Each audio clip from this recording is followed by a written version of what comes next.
Welcome to Dodgers Dogs as part of the Dodgers Daily Network. Casey Porter here, so glad that you decided to tune in. Joined as I am each and every podcast, either by Coach Holt or who you're seeing on the screen, who, by the way, your Loons were kind of holding up the weight last night in the minor league system. There was some good action, but a lot of great action from the Great Lakes Loons.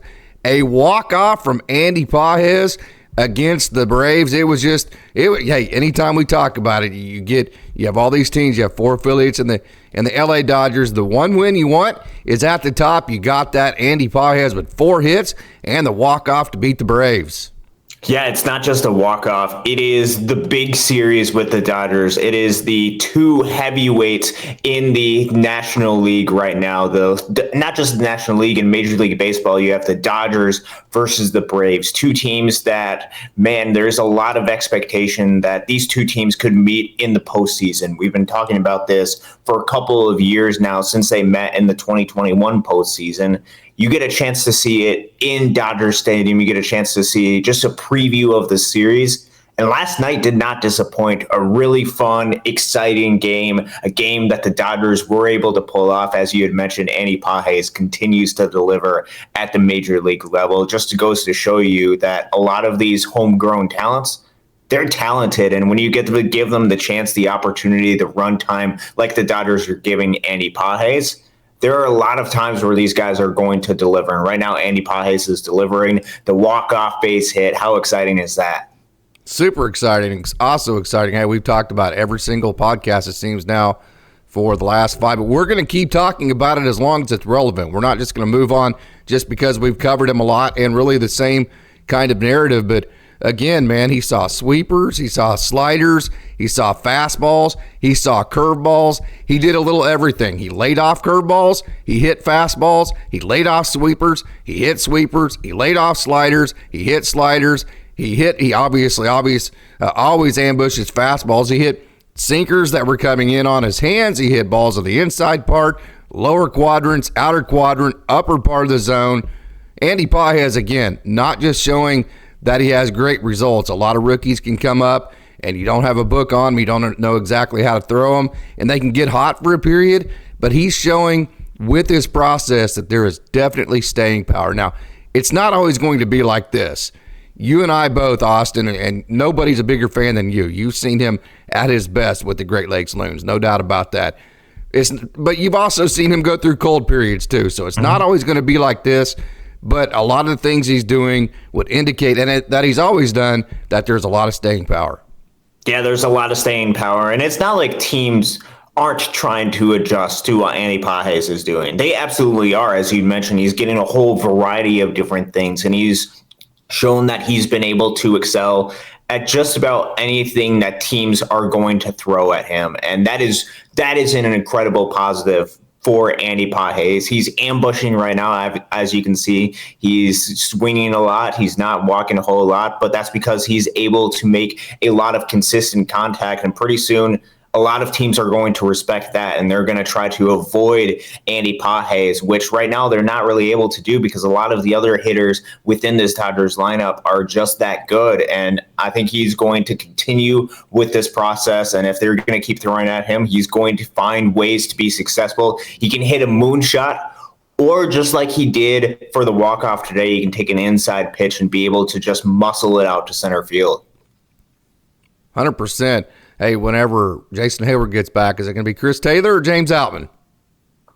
As far as who's not going to be on the Dodgers? Yep. That is a really good question because Chris Taylor is under contract right now, which creates a little bit of a conundrum for the Dodgers because if they are ready completely to move on for Chris Taylor, which they have him for this season and next season at the very least for, I believe it's $13 million, that's not an easy thing to move off of, and especially with the level of consistency that he has. Now, with that being said, I still believe in James Outman. I still believe that he is a really good player. I know a lot of people are frustrated because the results haven't always been there. There is some indication with some of the results, especially early, that there is some sort of regression, positive regression coming for James Outman. We're still waiting for the results to show up for him. He does have minor league options. If I had to guess right now, if Jason Hayward were coming back tomorrow, which he is not, my guess would be they would send James Outman down just to give him some additional reps. Now, could that change over the course of the next couple of weeks while Jason Hayward gets healthy and whenever he's ready to go? Absolutely. There's going to be time for James Outman. There's going to be time for Chris Taylor. There's going to be time for Gavin Lux. There's going to be time for every single player on this roster to be able to prove themselves. So we're not having that conversation quite yet. Yeah. It is something that definitely to be keeping an eye on. And don't forget how good of a player both of those guys are. Chris Taylor has been a consistent part of this Dodgers team for years now, been a valuable utility piece for the Dodgers. And James Outman is just coming off of a 4-WAR season in center field and it still has a ton of tools, a ton of talent. And he has less than 100 at-bats. So, yeah, this is something that is important to keep in mind as far as not overreacting immediately, but recognizing where these guys are at through the course of this season and trying to put the best team out there and what is best to getting James Outman and Chris Taylor to the level that you know that they can be. Is it sending them down to the minor leagues or is it giving them consistent at-bats and letting them figure it out? That is something for the Dodgers, their coaching staff, their development staff. All of these guys know these guys far better than we know, far better than a lot of people know. They're going to try to make the best decision as far as what they think is going to help those guys and get to the level that they need to be to where they are impact type players for the Dodgers like we know we can be. 100% on all of that. The easiest thing to do, obviously, you said that James Outman has options. The cleanest thing to do, send him down to the minors. You don't have to DFA Chris Taylor, and you don't have to do any of that because Chris Taylor does not have minor league options left. James Outman does. So that would be the cleanest path. That's the path, honestly, that if you just look at the history of the transactions at the Dodgers, that's the one that you would probably favor in the sense that that's what they've always done in the past. I mean, to DFA a guy that you have on contract for a couple of years, that's in your trust tree, that would be about 1,000% out of character for this organization. So I think your options are the cleanest one, you send James Outman down to AAA because he has minor league options. You leave Chris Taylor on the team. He's one of those spot players, maybe a late game defensive substitution, maybe a good matchup right-handed hitter type guy. You hope that he finds his swing. Option number 2 would be the most violent one. I don't see any way that this happens because I've never really seen it from this organization before in the past. You DFA Chris Taylor. You put him on assignment. Nobody's going to take on that contract. So if you DFA Chris Taylor, he's going to clear waivers, and it's going to come down to whether or not he would accept a minor league assignment from the Dodgers, of which he probably would. I don't see that route happening. That's just that is a very, very, very, very messy situation. Option number 3, the Dodgers can find some kind of injury to put him on the 15 to 60-day IL and be able to rehab him in Rancho or rehab him in Oklahoma City or wherever and figure out a way to keep James Outman on the roster and Chris Taylor in a minor league environment from an IL stint. So I think those are your 3 options. I think it's an interesting conversation to have. But, hey, we're going to move on from that because we have a great game to talk about last night. Gavin Stone. Let's get into him. I found it interesting that, hey, we talk about you show up each night and you grip your curveball, you throw it. Either you feel it or you don't. Last night, Gavin Stone's changeup was really good. And the thing about the Braves that at least I've noticed, looking at all their swings, they have really, really big swings. I mean, they really swing the bat like grown men, right? So if you have big breaking balls where they can identify spin early, they're going to do damage. If you just throw fastballs that they can hit, they're going to do damage. So what beats really nice players, really strong players like Ronald Acuna, guys like that have big swings, but also are under control? It's the late moving pitches. That's what Gavin Stone has. You know, Yoshinobu Yamamoto has those big, pretty-looking breaking balls that seem like they're just breaking from the time he comes out of his hand, right? Gavin Stone has that changeup that doesn't break until the last second. He has that cutter that doesn't turn left until the last second. He has the changeup that doesn't really dive until the last second. So it's so subtle and it's so late that it really gave fits to those really big swings of the Braves. I thought it was a great matchup. It was a great matchup, and you had a great analysis breakdown on that. This was a big test for Gavin Stone, for the trust that he had going up against the offense that has been the best offense in Major League Baseball over the past couple of years, just going by OPS and WRC plus. This Braves offense is absolutely dominant, and Gavin Stone more than proved his worth out there, going 6 innings yesterday, only giving up the 1 run, had a couple of strikeouts, and he was able to settle down after that and just really give this Dodgers team a chance throughout the entire game, which the Dodgers were able to deliver. Had 5 strikeouts, able to miss a lot of barrels on the baseball. Gavin Stone, you have to give him his applause, his praise for this. What he's been able to do, settling down this rotation, starting to feel like he's getting comfortable at the major league level. The results are starting to show as well. As you can see, his ERA is down to about 4 right now, which is backed up by his expected numbers, the expected ERA, the FIP, the expected FIP. All of these numbers are right in that area. With this Dodgers offense, that's going to give this team a chance. And Gavin Stone is just starting to become more and more comfortable at the major league level. And as he continues to do this, as he continues to find ways to get major league hitters out, as you mentioned, that late life that his pitches have was really good against this Braves offense. And I think that's going to happen to a lot of different offenses. And I think the Dodgers have a really solid starting pitcher that they're going to have to find opportunities for at the major league level as a bunch of guys come back and are healthy. Gavin Stone is more than proving his worth for the Dodgers. 100% he is. And also he's unique. He's not now he does have the 4-seam he can ride up in the zone. We saw that. He does have the tumbling changeup. But just the late life on his ball, the delivery it comes out of, his bulldog mentality, he's different than the other guys. So one of the other great things about this staff, you have Tyler Glasnow, who's the 6'8" guy. I mean, he is your King Kong out there, right? That's just throwing fastballs through the roof. He has just the gigantic breaking curveball. He's intimidating. A lot of times the game's over before he ever takes the mound because the other hitters are like, oh, tonight's going to suck, right? Tyler Glasnow's on the bump, right? Then you got the magician and Yoshinobu Yamamoto, and then you have the big stuff of Bobby Miller, who, his fastball is huge, but I've said many times it's not necessarily the best part of his stuff. He has the big-time breaking stuff. But as of right now, then you have just Mr. Joe Cool and Gavin Stone that has that late life. So you have the big stuff of Tyler Glasnow, then you have the magician-type stuff of Yoshinobu Yamamoto. Then you have the subtle late-breaking stuff of Gavin Stone. So 3 nights in a row, it's a lot of adjustments to have to make against starting pitchers for the Dodgers.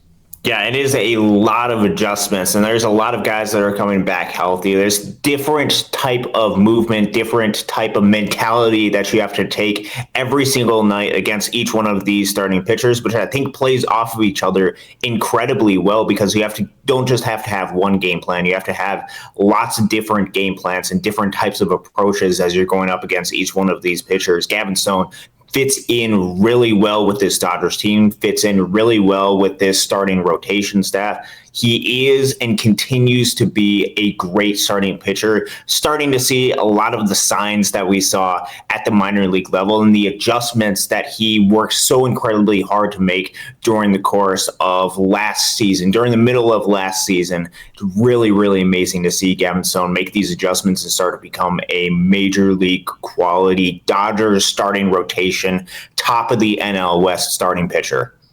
It's also why I think James Paxton, the Dodgers, would prefer that he get things figured out. Now, the results have been good, but a guy like you will be able to hammer James Paxton because you're going to have expected FIP. You're going to have all these underlying metrics that you're going to be, oh, my gosh, this guy is he's getting so lucky, right? But a reason why it would really behoove the Dodgers if he started pitching well is because we just talked about the differences between Glasnow and Yamamoto, Gavin Stone.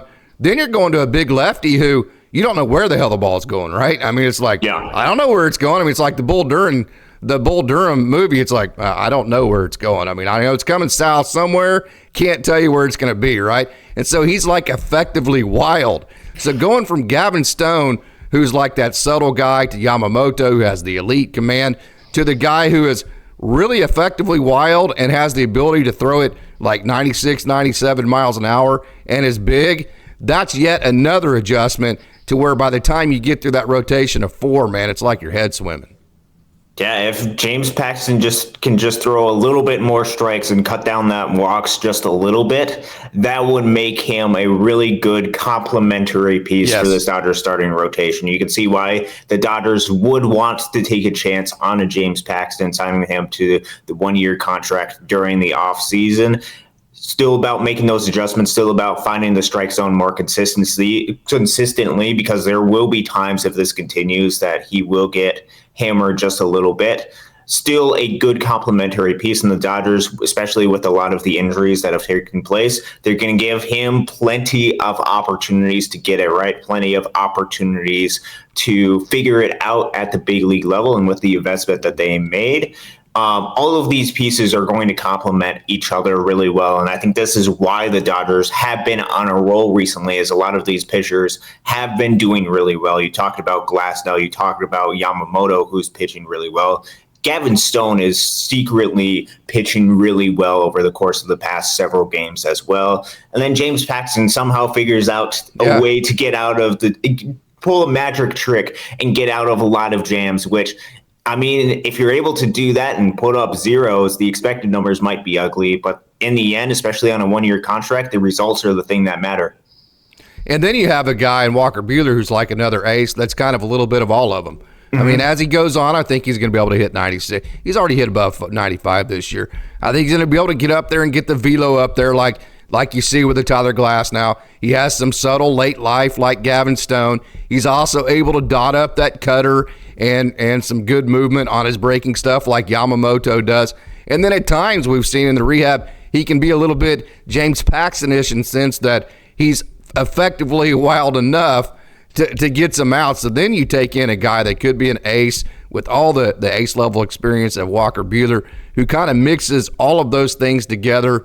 It's just a really good mix moving forward. So really excited for the Dodgers, and the game tonight got game 1 against the Braves. Talked about this with Coach Holt. Hey, it's only a game in early May. That as far as standings go, that's all that matters. But still, it does feel like a statement weekend, doesn't it? Yeah, it absolutely is. Even though it is just one of those short series against the Braves early May, it is going to count in October. Those are the games that you absolutely want to win. These are confidence builders, though, when you're going up against a juggernaut and going up against a team that you know is really good, really talented, will be there in October, and to win one or more of these games can be a really confidence booster for this Dodgers team. It just feels pretty good, and you start to feel, hey, maybe we know that we are better. Now the results are showing that we're better than this Braves team. And just for the entire team, from the entire mojo, to get this thing continue to be rolling throughout the course of the summer, you have to have a lot of these series. You have to have a lot of these wins to build confidence, to know that you are a good, solid, one of the, if not the best club in Major League Baseball. It's great to see them get the win yesterday. There's still a couple more games in this series. Let's go win the series. No doubt about that. You ready to take a trip down the farm? Absolutely. Okay, who you're seeing right here, we're going to tell a really cool story. At least I think it's cool. This is Jefferson Valladares. And hey, we have, I think, 3 different guys on today's show that I think are going to get to Michael Martinez with the Loons. So I'm going to count him as the third. 3 guys on the Dodgers Daily down on the farm today that we have never covered before. And this is a really cool one for me, a cool story at least. Carlos Rojas, Jefferson Valladares. They're from the exact same town in Venezuela. Okay, so let me give you a little bit of background. In I believe it's 2020, there used to be different international leagues that scouts could go watch guys play. Now it's just the Dominican Summer League. They did away with the Venezuelan League. There's not a league in Mexico. There's no league anywhere else. So if you are an international player and you want to be seen by a scout, you have to figure out a way to get to the Dominican Republic, and then you play your baseball with an organization in the DR. So a guy like Carlos Rojas, a guy like Jefferson Valladares that you're seeing right here, These are guys that, hey, they're leaving home, they're leaving mom and dad, they're leaving their brothers and sisters, they're leaving their entire family, their entire culture, all of that just on a whim and a dream that maybe someday they'll make it stateside and become a major leaguer against the odds of being a major leaguer, right? That is a just daunting, scary, it's all of that. I mean, so these guys get taken, they get sent to the DR. And so one of the things I wanted to mention, the reason why I'm telling this story, there is a significance to it, the attention to detail for the Dodgers.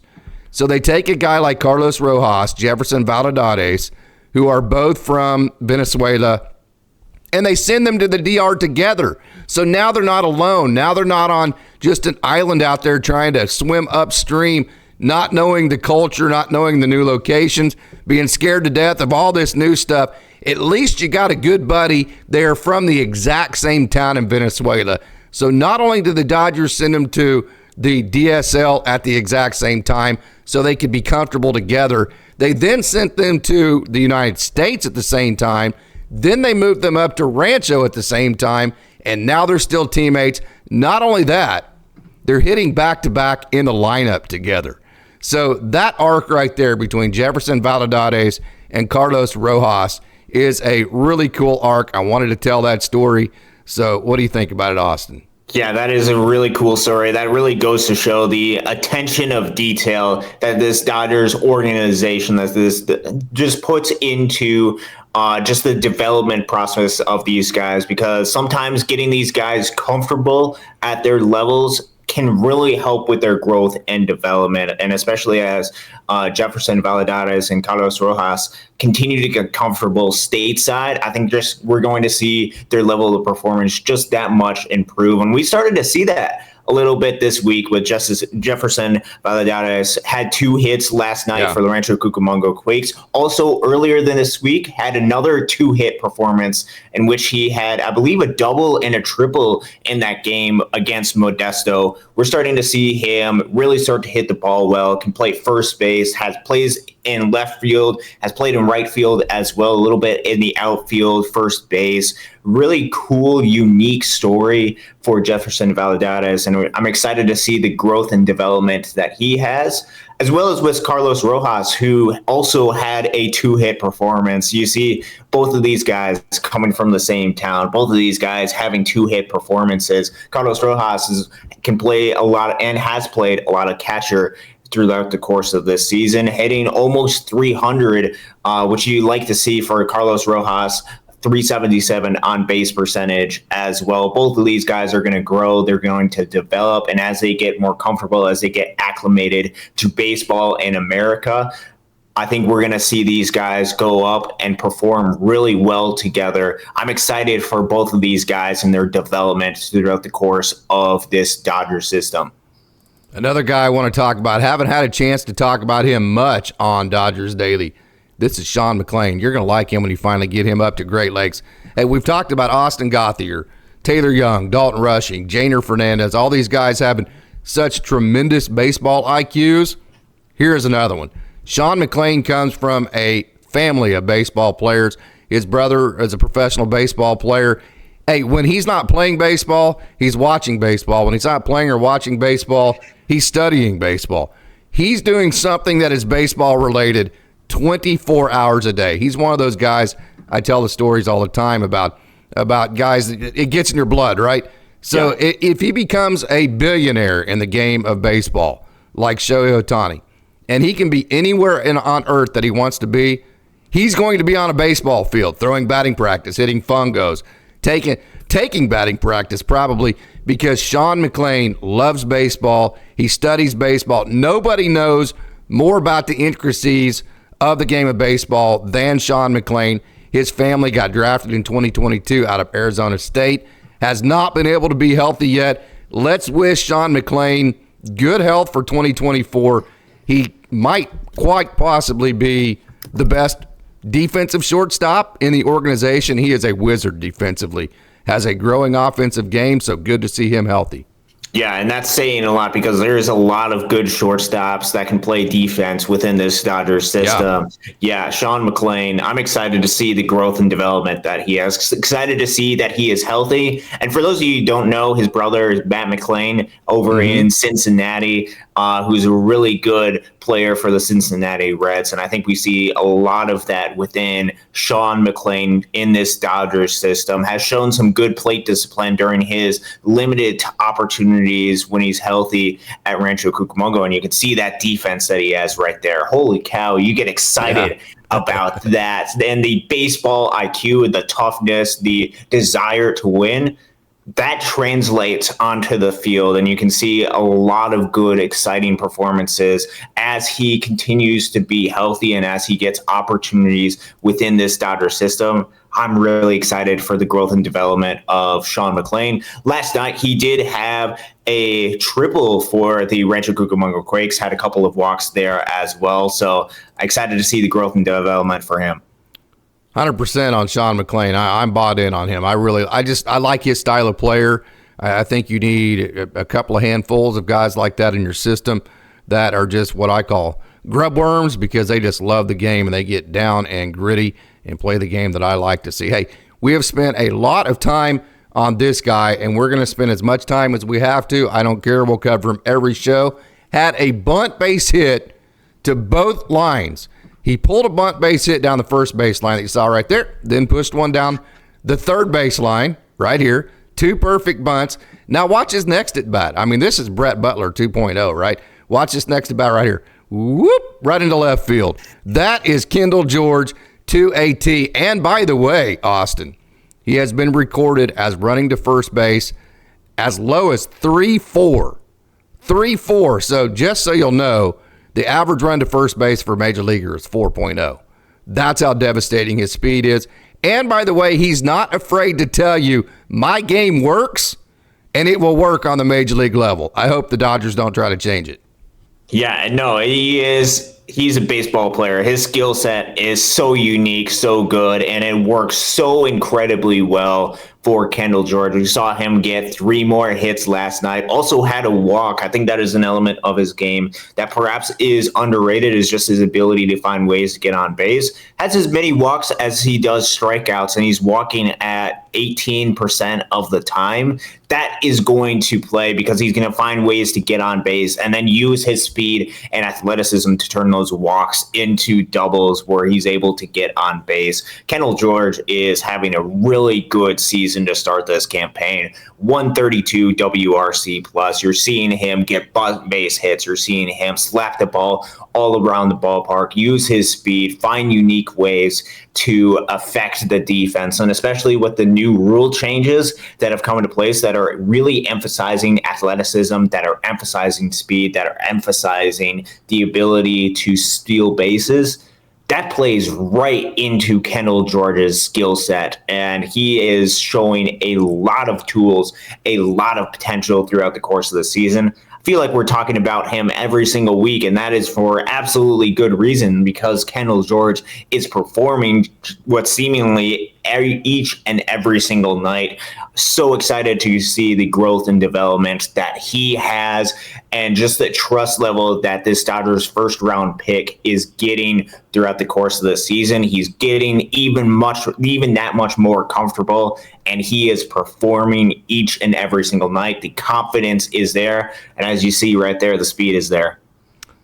And he also had 3 stolen bases last night. So he had 3 hits, 3 stolen bases, 2 bunt base hits, a slap hit to left field, and one that looked just exactly like that. 3 stolen bases and scored a run. Just another night for Kendall George, right? Yeah. Hey, as we cut this back over to both of us, you were in Appleton, Wisconsin. You were heading back today.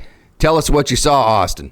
Yeah, no, I will be flying back today from Appleton, Wisconsin as well. Won't be at the game tonight, but last night was a big night for the Great Lakes Loons. They came off a game where they were 2 hit. Things just were a little bit off. You're going to have those during any given night in the baseball season. And right now, the Loons are in a playoff race because they are performing incredibly well. They came into the game last night 3 games up of the Lake County Captains, And last night was a good game for the team to be able to bounce back, to show the Wisconsin Timberwolves, who are fighting against the Quad Cities River Bandits in first place, to show that they are still a good, dominant team and to at least tie the series. And last night, the Great Lakes Loons went out there and made a statement. And we're going to start first with the guy who made the initial statement in the game yesterday. We'll go ahead and start off on the starting pitching side right now. Maddox Bruns. Maddox, it's great to see Maddox back healthy. And last night, you got to see the tools, you got to see the potential, you got to see the good side of Maddox Bruns, because he was going out there, he was getting and generating a lot of strikeouts, a lot of called strikes, getting a lot of swings and misses too. And he was hitting a lot of his spots as well. I know there have been times where Maddox Bruns has struggled with his command. Last night, he was able to hit his spots, and especially as he got further and further along into the performance, the confidence started to grow more and more for him, and you just felt incredibly comfortable with him out there on the mound. I think this is what you saw with him at the beginning of the Rancho campaign last year, and then he got quickly promoted. And as he starts the season with Great Lakes, if these performances continue, I think you're going to see more of Maddox Bruns at the AA level, because the talent, the pitch ability absolutely is there for Maddox Bruns. So maybe a reunion between Robo, Ronan, and Maddox Bruns, right? Hey, Michael Martinez, we mentioned that we're going to talk about 3 different guys that we haven't ever talked about before. I'm going to be transparent. I haven't seen a whole lot of this guy. I like that left-turning slider. Up to 96 last night. Big guy, kind of a 3/4 slot. I like what I see here. Yeah, no, the velocity absolutely is there. With Michael Martinez, it's about finding ways to keep it consistently in the zone, and he was able to do that. He was effective last night. You can see the swing and miss that he's able to generate, the carry that the baseball has. Last night, it was about throwing a lot of consistent strikes, moving the ball around, and generating a lot of weak contact. And he was able to do that, as well as able to get swings and misses early in the counts, to get leverage counts before allowing a lot of the Timberwolves hitters to be able to generate some weak contact. It was the best performance that I've seen Michael Martinez pitch throughout the course of this season. So really excited. He's got a lot of movement. He's got the velo. If he can put all these tools together, you're talking about another arm within this Dodgers organization that's going to be really talented, really effective. Starting to put a couple of scoreless innings together. So Michael Martinez, definitely a guy to watch out. The velo is there. The stuff is there. Putting all these tools together will make him just that much better. Reminds me of almost a carbon copy of Sauer and Lau. Same arm slot, same right turn, kind of run to his fastball, same type of slider.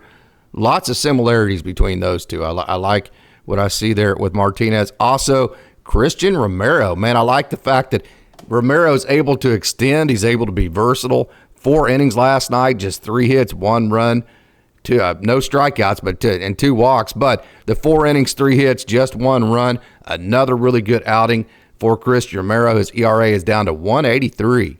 Yeah, the strikeouts aren't always there for Christian Romero, but that's because he's able to generate a lot of weak contact, and he's become extremely reliable, both as the starter and as a piggyback reliever for this Loons pitching staff. And that piggyback reliever just being that bulk inning, can throw. Last night, I believe, went 4 innings out of the bullpen for this Loons team.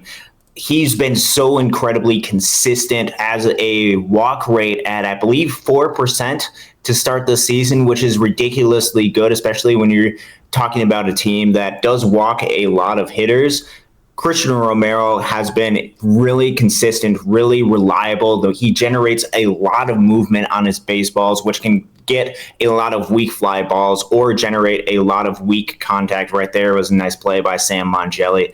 Christian Romero has been so incredibly consistent. The results are absolutely there. He's growing in his confidence, and the opportunities are continue to be there, and he's going to get opportunities to pitch length for this Loons team. Christian Romero is a really, really good pitcher. Yeah, with the strikeout rate he has, though, the walks are going to have to come down. I will say that. Hey, he has been effective, but if you can walk some guys, but you got to also be able to strike them out so you can get yourself out of jams from that perspective. So, hey, he has been very, very good. The ERA has been good. Let's move to the offensive side of the ball. Kyle Nevin, been talking about him for a long time. Talk about bloodlines. We talked about Sean McClain earlier. Kyle Nevin's dad, Phil Nevin, is, well, we all know who Phil Nevin is, right? He was the manager of the Angels. This is the guy that stays inside the ball. Last night showed you his power. Yeah, I kind of want you to go back and rewind to that home run because that was the statement early in this game. Look where this pitch lands or where this baseball lands.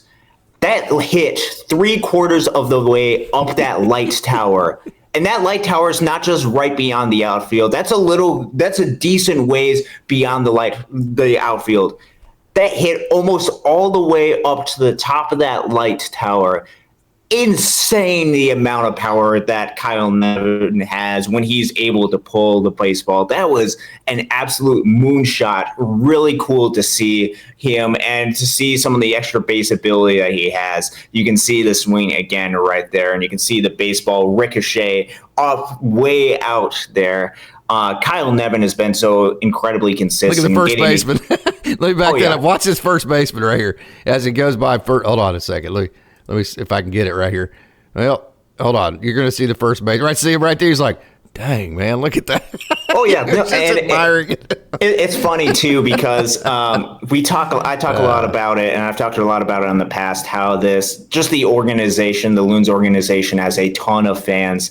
That wasn't just the only Loons fan that was there. And I'm not just talking about the bus drivers of the team that travels with the team. There were some other season ticket holders that were at the event. And it was funny because before the game, we were talking about different plays, about the past for the Loons and talking about some home runs where some of the outfielders, they don't even move. They just look up and watch it go over them. Kind of similar to what Dalton Rushing was able to do in the Midwest League Championship against Cedar Rapids right before the Loons got eliminated, that home run right before.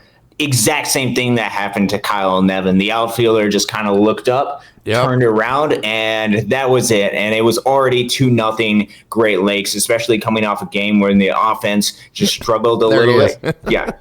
Looked up, it took a couple jogs, and that's pretty much it. That's all that you're going to be able to do. Kyle Nevin also had a double late in the game as well. He's a really good hitter, finding a lot of the grooves, can do a lot of different things on the baseball field. Had a couple of nice picks at first base. I know to end the game, he had a great pick at first base. Kyle Nevin absolutely is the real deal. Also can play very good outfield. I've seen that with my own eyes while he was at Baylor. So I think if you're talking about, hey, we're trying to get his offense in the lineup at a major league level, you can do it because you can put him literally anywhere on the field other than pitcher and catcher. Hey, Austin Gauthier, there were a couple of bright spots for the AA Tulsa Drillers last night in a doubleheader sweep that they lost.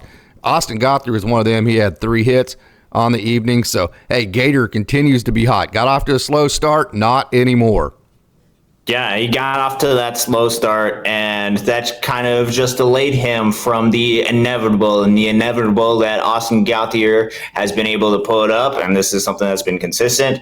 159 WRC plus with a 20% walk percentage, with a strikeout percentage less than 15%. He's able to generate some power, as you saw with a home run that he hit during the doubleheader yesterday. Already has 4 of those on the season, has a couple of stolen bases as well. He can do just about anything, and all of this is with him playing a lot of shortstop. And he can play all over the field. But right now he's getting a lot of run at that shortstop position, which is really cool to see. It's a very consistent skill set that Austin Gauthier is able to bring. And it's also something where he's not getting lucky on any of these. He has a 297 batting average in balls in play.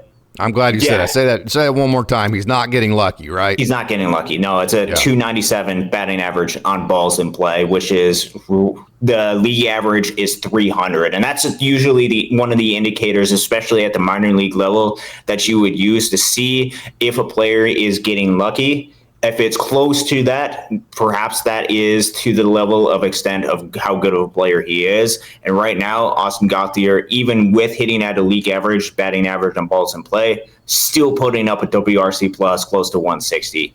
Insane what he's able to do.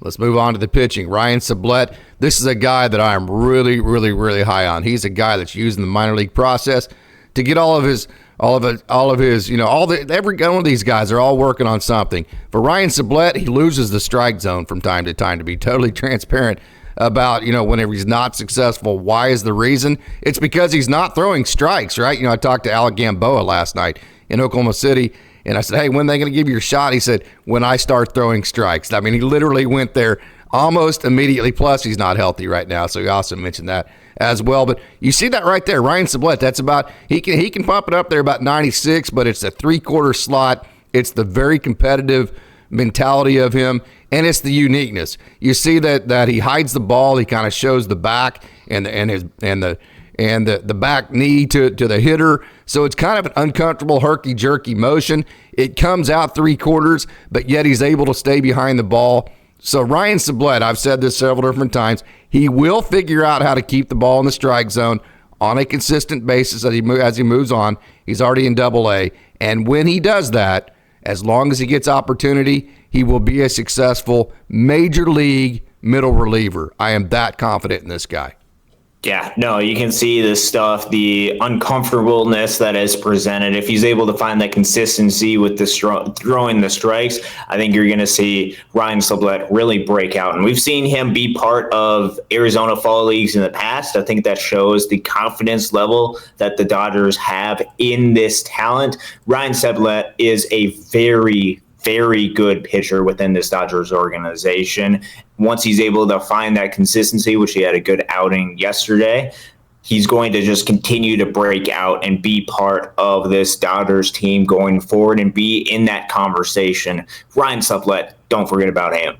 Yeah, we're going to move on to the AAA level again. It was not a great day for Double-A Tulsa, and we're going to talk about one guy on the AAA. It was kind of a dud for Oklahoma City as well. This is when he was still in Double-A, and this is Braydon Fisher. Braydon Fisher has his success at the Double-A level has transitioned to AAA, and he has been very, very good since getting called up to AAA Oklahoma City. Braydon Fisher, really high on this guy. Oh, yeah, really high on this guy. This guy can generate a lot and misses. You're talking an insane amount of strikeouts, 30% strikeout percentage consistently is what he's able to generate. He's consistently able to generate a 30% strikeout percentage. 30% strikeout rate for Braydon Fisher? I honestly did not know that. Wow. Oh, yeah. No, he's able to do that. And like last year, during his time in Double-A, struck out 31.3% of hitters. Wow. This year, Double-A, 40% during his time in Oklahoma City, about 28.6%. It's consistent for Braydon Fisher that he's able to generate that amount of swing and miss. And the results absolutely are there. When you have that amount of swing and miss, you can get out of jams, even if you're creating some jams, even if you walk a hitter or two, if you're generating a lot, that percentage of swing and miss, it just helps elevate. And you can see with the stuff that Braydon Fisher has and with the results, eventually it's going to come to a time where Braydon Fisher is going to need to get an opportunity, whether that be with the Dodgers or whether that be with another organization. Fish is just going out there and shoving consistently each and every single night. Somebody is watching, so continue to do that. So he's kind of opposite of a lot of these guys who like to get great extension, throw the ball closer to home plate, and then get the great carry on the fastball and make it look like velos. So he's tall and he's long, so you would think he gets great extension, right? He actually doesn't. His extension isn't as good as some other guys, and I'm saying this as a compliment to him because so when you don't get a good extension, meaning you're not striding closer to home plate, right? So what does that mean? That means that your ball has to travel further, right? Mm-hmm. So how can you make that play to your advantage? Well, if the ball travels further, guess what? A breaking ball is going to break more, right? Yep. So that's why his breaking ball is so big because his extension isn't huge. So his breaking ball has those extra 2 or 3 inches to have late life on it. And man, that breaking ball, that one right there, that is devastating. So the Dodgers, they are so good. They measure the extension. They say, okay, well, let's not try to change your extension. Let's just form a game plan and a sequencing and a pitch mix that will match what you do. They've done it with Braydon Fisher, and it has been wildly successful. It has been wildly successful, and that goes to the game planning, that goes to fitting each one of these guys' personalities, fitting each one of these guys as far as their strengths, and trying to maximize those. And the Dodgers do a really good job individualizing it and trying to get the best out of each one of these players. That's why their farm system has continued to produce major league quality players, whether that be within the Dodgers or whether that be with other organizations, in which case the Dodgers are getting a major league player in return that's going to help the team. Okay, man, we got a couple minutes left. Final thoughts. Yeah, obviously at the big league level, you love to see what the Dodgers were able to do last night, getting the big win against the Atlanta Braves, having Andy Pages deliver with the base hit, having Gavin Stone go out there, pitch 6 successful innings. Also, Michael Grove was able to pitch that scoreless 11th and get that Dodgers into an opportunity where they're able to go ahead and win the game. That is so great to see for the Dodgers at their level. Minor league system, obviously the only team that was successful last night was the Loons. It's still cool and still great to watch the minor league level clubs and to see the growth and development that they have, just the competitive nature that they're able to continually produce. This Loons team is hot. They're fighting right now. They're in good position. They're up 3 games in their playoff race. The Dodgers are in good position in their playoff race as they are up, I believe, 4.5. I know the Padres just made a trade yesterday, so they are trying to make moves.